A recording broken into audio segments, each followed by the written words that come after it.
तो हम आज ध्रुव की कथा सुनेंगे कि ये जो ध्रुव जो बहुत महान भक्त हुए हैं, श्रीमद् भागवत में कथा आती है ध्रुव की। ये महाभक्तों में गिने जाते हैं।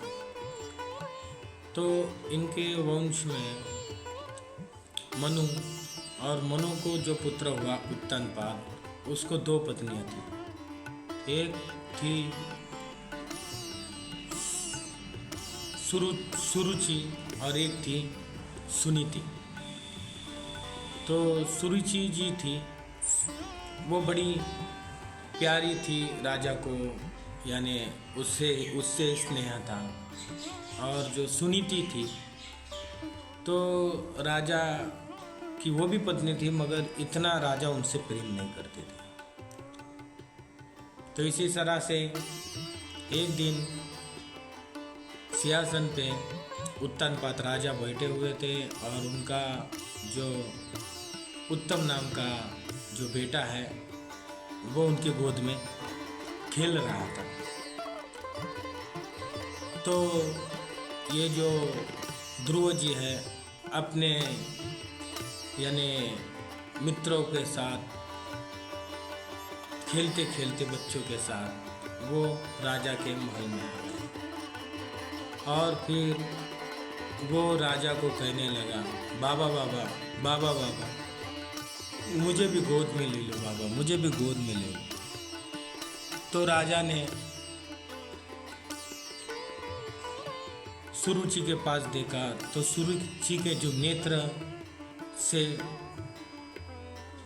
क्रोध आ रहा था और उसके स्वभाव में क्रोधी गुण दिख रहा था राजा को। इसके लिए राजा डर गया और राजा उससे प्यार करता था सुरुचि को, इसके लिए उससे थोड़ा डरता था। ऐसा ही होता है, हम भी अपने माँ बाप को प्यार करना चाहते हैं, बेटों को प्यार करना चाहते हैं, मगर स्त्री ऐसी होती है, कोई कोई दुष्टा स्त्री भी होती है जो घर को बिखेर देती है और दुख सब लोग पाते हैं। इसी तरह से ये जो सुरुचि थी उसके यानी बुरी नज़र से तो राजा डरी गया। तो राजा ने फिर उसके पास देखा भी नहीं। तो वो ध्रुव कह रहा है, बाबा बाबा मुझे भी गोद में लो, बाबा बाबा मुझे भी गोद में लो।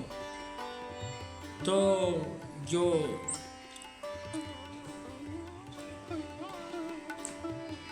सुरुचि वहाँ से आई और उसने कहा, ए ध्रुव तुझे कुछ ज्ञान है नहीं? हाँ, तुझे मालूम नहीं वत्स, तू किसका बेटा है? तू जिसका बेटा है वो उसका पुण्य क्षीण हुआ है और इसलिए तुम लोग यानी गद्दी पर बैठने के काबिल नहीं हो। और तुम्हें गद्दी पे बैठना ही है तो तुझे श्री हरि को प्राप्त करना होगा, तपस्या करना होगा उनमें जाके।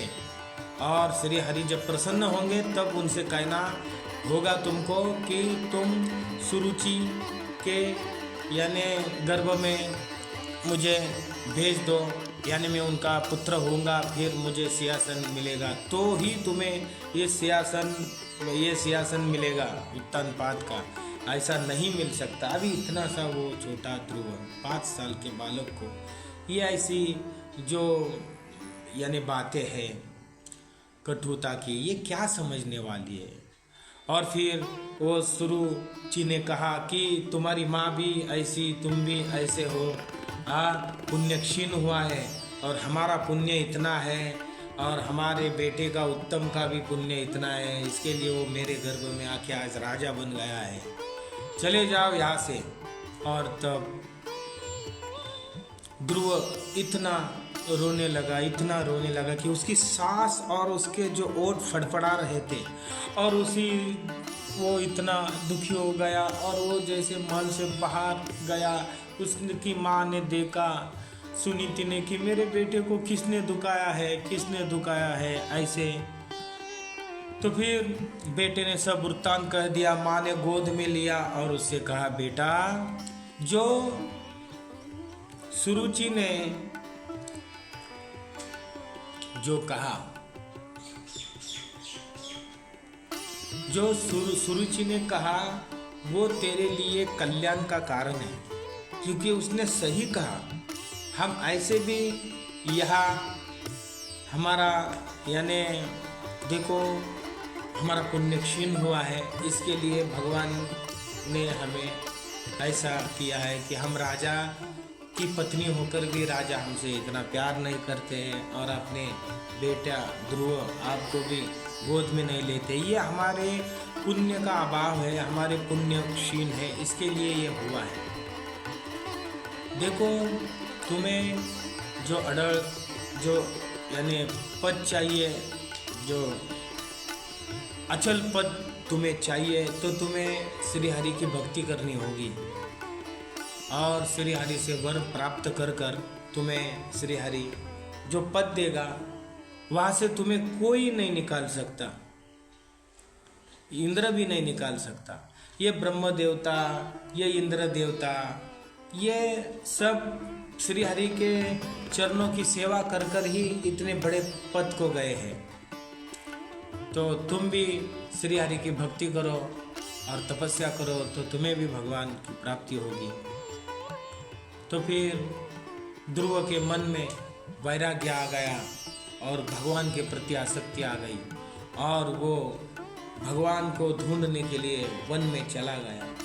और फिर नारद मुनि जहाँ पे किसको भक्त बनाना हो तो नारद मुनि को ही ये काम दिया है। तो नारद मुनि वहाँ पे आ गए, नारायण नारायण, अरे ध्रुव कहाँ जा रहे हो रे? तो ध्रुव ने कहा मैं जा रहा हूँ, मैं तपस्या करने को, श्री हरि की प्राप्ति मुझे करनी है, उनसे मैं अचल पद प्राप्त करूँगा।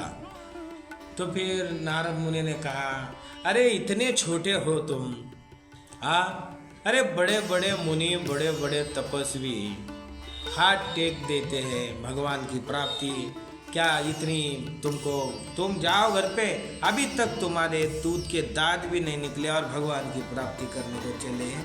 हालांकि ये जो शब्द उन्होंने निकाले ये उनकी परीक्षा लेने के लिए निकाले थे कि वो ध्रुव की परीक्षा ले लेती कि ध्रुव अपनी जो यानी अपने वचन पे दृढ़ है क्या नहीं, ये देखने के लिए। तो फिर ध्रुव ने कहा नहीं, मेरी जो माँ है सुरुचि, दूसरी माँ, उसने मेरा हृदय भेद दिया है तीखे तीखे अपने शब्द बाणों से, इसके लिए मैं श्री हरि की प्राप्ति करना चाहता हूँ। तो मुझे श्री हरि की प्राप्ति कैसी होगी ये बताओ। तो तू श्री हरि की प्राप्ति का दिमाग से निकाल दे और एक काम कर, मैं उत्तानपाद तेरे पिता के पास आता हूँ और उसको कहता हूँ कि तुझे आधा राज्य दे दे, अब तो खुश है। तो ये ऊपर के मन से कह रहे थे नारद मुनि कि इसका यानी उसकी परीक्षा ले रहे थे कि इसके मन में क्या है और क्या आता है। तो उसके मन में इतना दृढ़ निश्चय था, इतना दृढ़ निश्चय था कि वो बोला नहीं नहीं, मुझे श्री हरि की ही प्राप्ति करनी है। तो फिर नारद मुनि ने उनको 12 अक्षरी मंत्र दिया, ओम भगवते वासुदेवाय नमः। ये 12 अक्षरी मंत्र जब उसको दिया तब ध्रुव वन में जाके ओम वासुदेवाय नमः, ओम वासुदेवाय नमः ये जप करने लगा। ऐसे जप करते करते करते करते उनको भूख लगी तो वो बेर खाने लगे। बेर खाने के बाद 1 महीना उन्होंने बेर खाया, फिर दूसरे महीने में उन्होंने बेर भी छोड़ दिया, फिर ये पेड़ों के पत्ते खाने लगी, फिर तीसरे महीने में दूसरे महीने में पेड़ के पत्ते भी छोड़ दिए, फिर तीसरे महीने में जल पीने लगे और फिर जल पीने लगे तो जल भी त्याग दिया। इतना ध्रुव का निश्चय देख के इंद्र भी थर्रार हो गया। फिर इंद्र ने क्या किया कि इंद्र ने सोचा कि इसने जब इतनी तपस्या में ये पास हो जाएगा तो मेरा राज सिंहासन अमरावती का राजा हो जाएगा। इसके लिए उसने उसके ऊपर अनेक प्रकार के यानी मोहिनियाँ या फिर उसका जो तप है भ्रष्ट करने के लिए अनेक प्रकार के राक्षस वहाँ पे छोड़े। तब भी ध्रुव तस न मस हुआ। ध्रुव अपने यानी भक्ति पे और अपनी निष्ठा पे और अपने ध्येय पे और अपने लक्ष्य पे अटल था। इसी तरह अटल रहने से ही भगवान की प्राप्ति होती है। तो इसी तरह फिर उन्होंने तो बाद में तो पानी भी छोड़ दिया, शरीर सूख गया था। फिर श्री हरि तो ऐसे महात्माओं को आलिंगन देते हैं, ऐसे महात्माओं का ही श्री हरि इस दुनिया में संशोधन करते कि ऐसे महात्मा कहाँ है जो मेरे लिए तप कर रहे हैं। तो फिर भगवान ने गरुड़ से कहा चलो, गरुड़ पे बैठ के भगवान वहाँ आ गए। कमल नयन भगवान आने के बाद जब ध्रुव ने देखा कि मेरे सामने साक्षात चतुर्भुज भगवान खड़े हैं, तो ध्रुव के नेत्र से गंगा यमुना बहने लगी। चलो मन गंगा यमुना तीर, चलो मन गंगा यमुना तीर, गंगा यमुना निर्मल पानी, गंगा यमुना। इसी तरह जब भगवान को देखा तो आनंद से फूल गया, भर गया। लेकिन जब वो 6 महीने कुछ खाया नहीं पिया नहीं तो उसका शरीर सूख गया था और शरीर से कुछ आवाज़ नहीं निकल रही थी। हालांकि उसको भगवान की इतनी स्तुति करनी थी, इतनी स्तुति करनी थी बहुत, लेकिन मुंह से आवाज़ नहीं निकल रही थी। फिर भगवान ने अपने दिव्य शंख को उसके कपोल को लगाया। तुरंत ही उसमें वाचा शक्ति आ गई और वो भगवान की स्तुति करने लगा। सरस्वती माता उनके यानी जुबा पे नाचने लगी, ऐसी स्तुति करने लगा। भगवान भी उस स्तुति से इतने आनंदित हुए कि उसको गले से लगाया और ध्रुव को ध्रुव पद दे दिया, यानी अचल पद दे दिया। तो इसी तरह से श्री हरि को श्री हरि कहने लगे और श्री हरि यानी पापों को हरण करने वाला और भक्तों का दिल हरण करने वाला यानी चुराने वाला, उसको कहते हैं श्री हरि। तब से भगवान का नाम हो गया। आज आपने ध्रुव की कथा सुनी और जो भी सुनने वाले हैं वो भाग्यवान हैं। बोलो सियावर रामचंद्र।